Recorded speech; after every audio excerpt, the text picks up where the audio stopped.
Welcome back. Take a seat, grab some hot chocolate and a muffin if you fancy. I made an order from Sugar Cube Corner, so they're good. You know they're good. This next story is supposedly based off of something that actually happened a few years ago. See, Princess Luna was still trying to become familiar with the changes equestrian society had undergone since her banishment. Nightmare Night was a few months past, and she had acclimated well to that part of the year. But then comes Hearthswarming.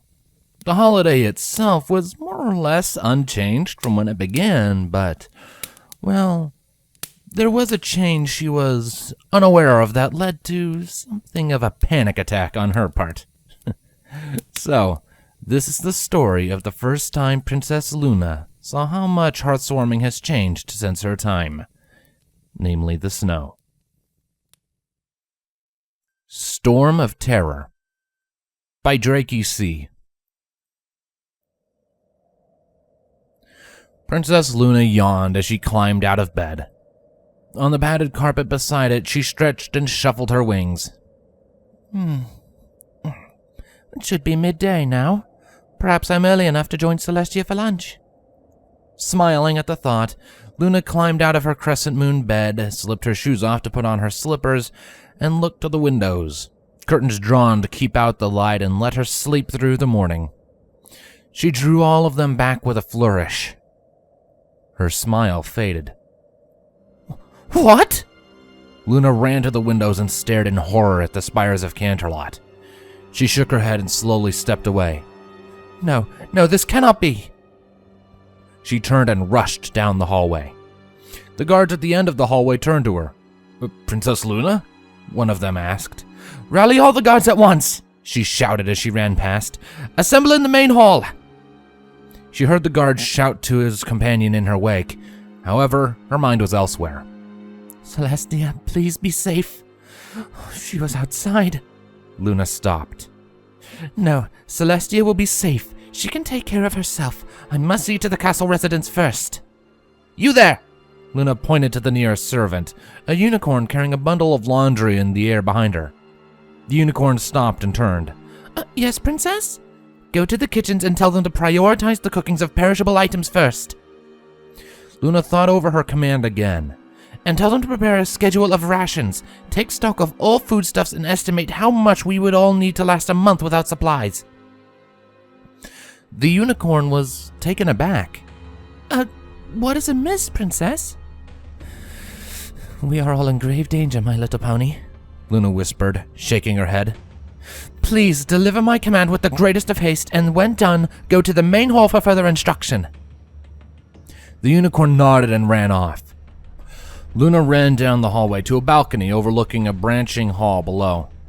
You! She pointed a hoof at a Pegasi guard. Me? Go to Cloudsdale at once and tell the head of the weather factory to prepare a warm wind to sweep over Canterlot, as hot as he can make it within reason. Yes, princess, but may I ask the reason? The wall shook with the force of Luna's voice. The future and safety of our civilization! Now go! The guard nodded and flew off. Luna turned her attention to the other guard. You, go into town and alert the criers. The peasantry has but an hour to gather all non-perishable foodstuffs they can and barricade themselves in their homes. Criers, princess? The guard replied, confused. Yes, the town criers. Canterlot has not had town criers for almost 400 years. Luna huffed. Then how is one to convey royal proclamations to the peasantry? We usually just submit it to the newspaper. And when can we expect them to relay it to the town? They deliver every morning. Morning? Luna slapped her forehead. We could all be dead by then. The guard gaped at her exclamation. Luna shook her head.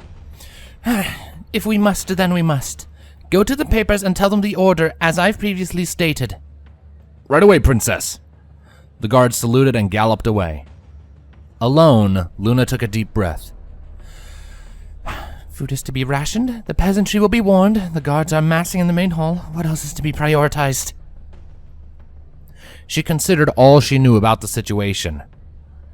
We must warn the other settlements, but perhaps they've already taken notice? Or perhaps they don't realize the severity of the danger. It has been 1,000 years after all. Every pony seemed so calm in spite of the chaos outside. She nodded. Yes, first priority is to send word out across Equestria. Celestia will know her way. Luna then ran through the castle passages. When she reached the hallway to Celestia's room, she ran down it and threw open the doors. Sister? Sitting at a desk with some paperwork in front of her, Celestia looked up. Luna? What are... She stopped as Luna threw herself across the room and embraced her. Celestia blinked and looked down at her. It's nice to see you too, sister. I was worried you were out there, Luna whispered, squeezing tighter. If there's something you need done, I could put off my daily errands to aid you. Errands? Are you mad? Luna shrieked, pulling back. You cannot go out in this condition! Celestia turned her head to a mirror over her dresser. Well, perhaps my coat could use a grooming, but it's hardly reason for concern. Not that! Luna ran to a curtained window and pulled the curtains back. Look! Celestia stood and walked to stand beside her. She tilted her head and frowned. Is there something I should be seeing? Luna stared at her with wide eyes. It's snowing! She turned back to the window where small, soft flakes of white dusted down and gently landed on the railing. The spires of Canterlot below were already covered in a thin sheet of it. Celestia looked at the calendar hanging on the wall. I forgot to change it last night. She calmly flipped the calendar to the new month. It's snowing outside and you're concerned with the date? I do keep a strict schedule. Best not to fall behind. Luna gaped. Celestia, are you blind? She thrust a hoof at the window. It's snowing! Yes. Celestia gave her a sideways look. I hoped you would have a way to get word out to as much of Equestria as we can. Luna began to pace as she thought out loud. If the Wendigos appear, they will come from the north. We should prioritize the northern settlements first. The rest, I think migration to the south is the wisest choice. Luna paused. She slowly turned her head. Celestia was laughing. Loudly, holding a hoof to her chest. Her eyes closed in her merriment, and she threw her head back, her laughter filling the room. Celestia? Luna approached her. Has the strain of the situation gotten to you? Celestia's response was to collapse to the ground, giggling. Oh dear. Luna swallowed heavily. Then it falls to me to ensure Equestria's safety. Sister, calm yourself as best as you can. I will do what I must. Luna! Celestia gasped out between chuckles. You don't understand. I am beginning to suspect so, yes. Celestia finally got her breathing under control and stood up. It's snowing out because it's the first of the month. Pegasi bring in the first storm today. The Pegasi? Luna hissed. She growled lowly. I always knew Hurricane was a treacherous sort, but is he his ilk stooping to this? Luna? Celestia shook her head. There is no reason to fear. The Wendigos have not been sighted for over 1,000 years. They haven't? No. We schedule snowfall from the Pegasi a month before and after hearth swarming every year. Luna frowned. Excuse me? Hearth swarming, Celestia repeated. Remember? Yes, I remember our annual festivals where we would gather in the castle to feast in tribute to our founders, and remember the peace and unity they delivered to us. Luna looked out the window. But why should snow have anything to do with that? As I said, it happens every year, a month before and after. We began that about 70 years after your banishment, Celestia said. Luna looked over her shoulder. You celebrate the founders of our land by allowing Equestria to be covered in the very weather they saved us from? Celestia made to respond and then stopped. You make it sound as though it's absurd. There's a reason. Well, it's a mistaken reason. Celestia stepped up beside Luna. I feel that allowing it to snow for a couple of months allows us to appreciate the founders for stopping the Wendigos. We recognize how hard it would have been for us to live in such conditions year-round, and are thankful for it.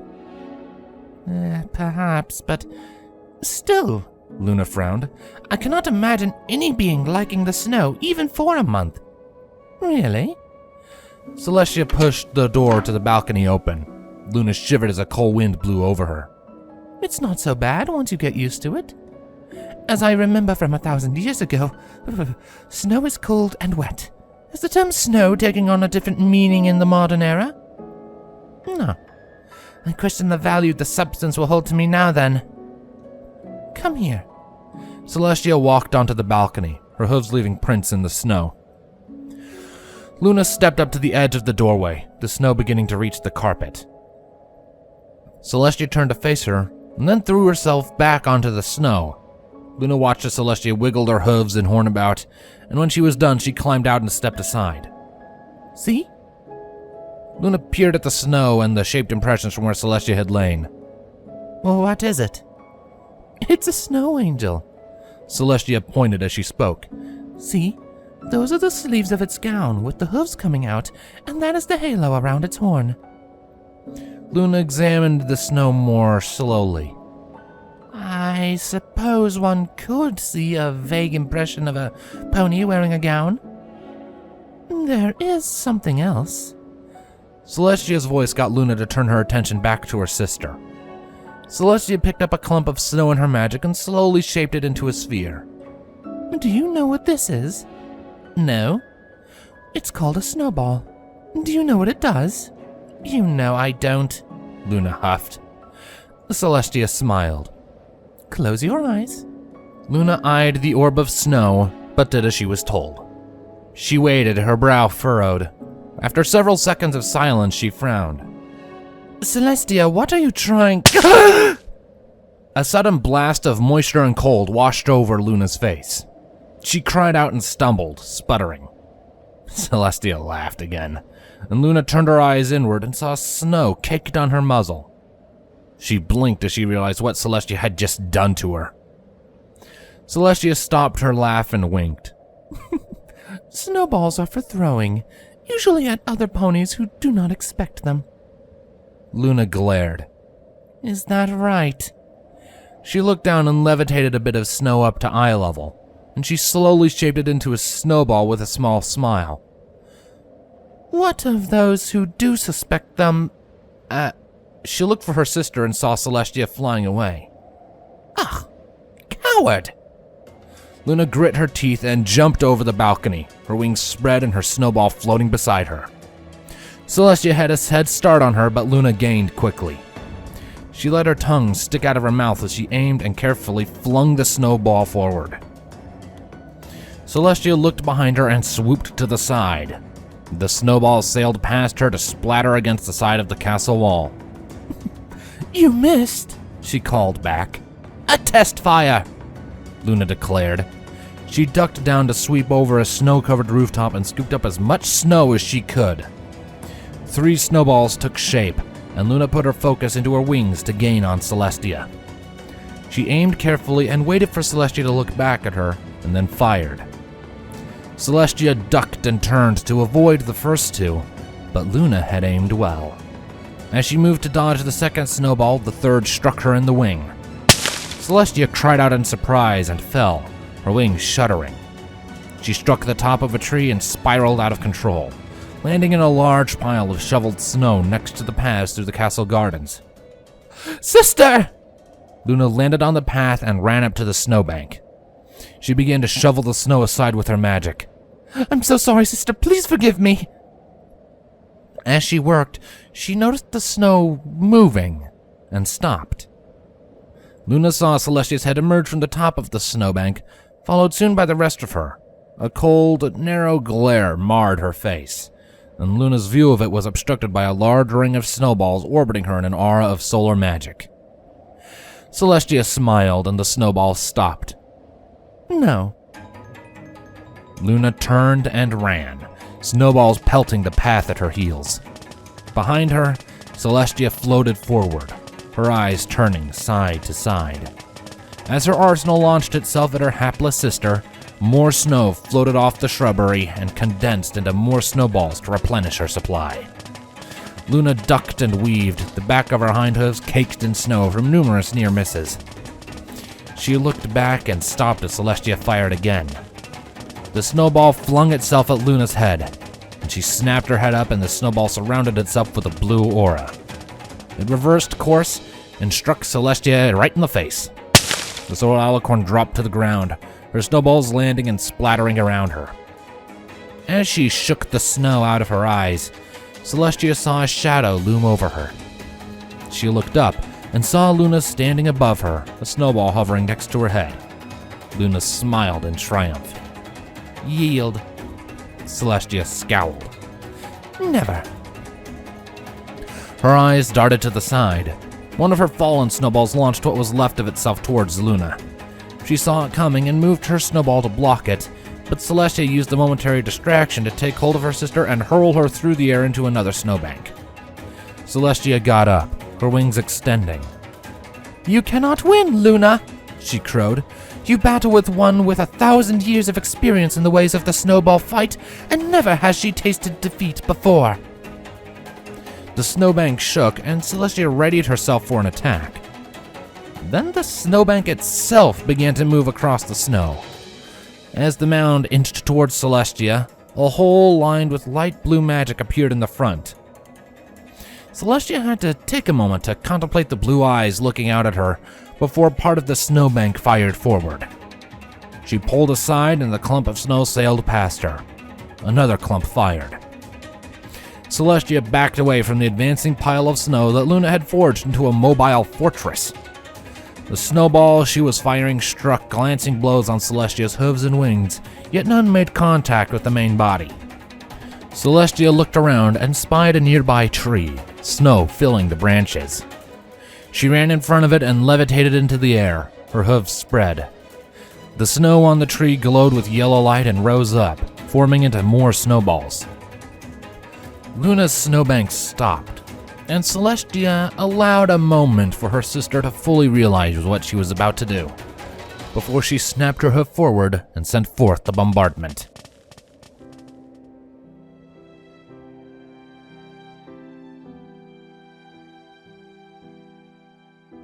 The doors to Luna's balcony opened. Luna fell as much as she landed, pulling herself through the snow into the room. Shaking with laughter, she wiped snow from her muzzle and grinned. "That is the most fun I've had in years." "Me too."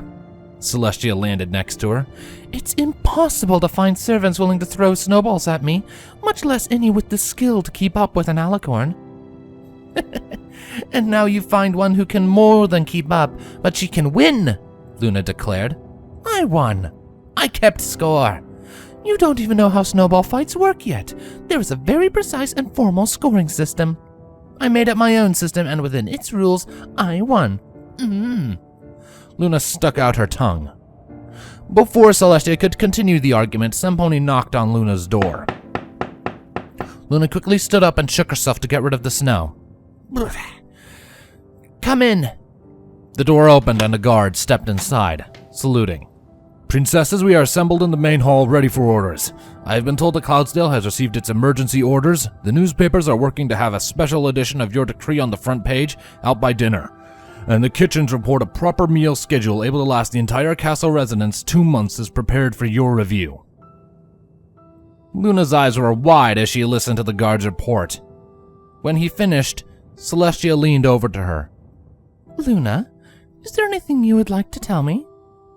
"Not at the moment, no."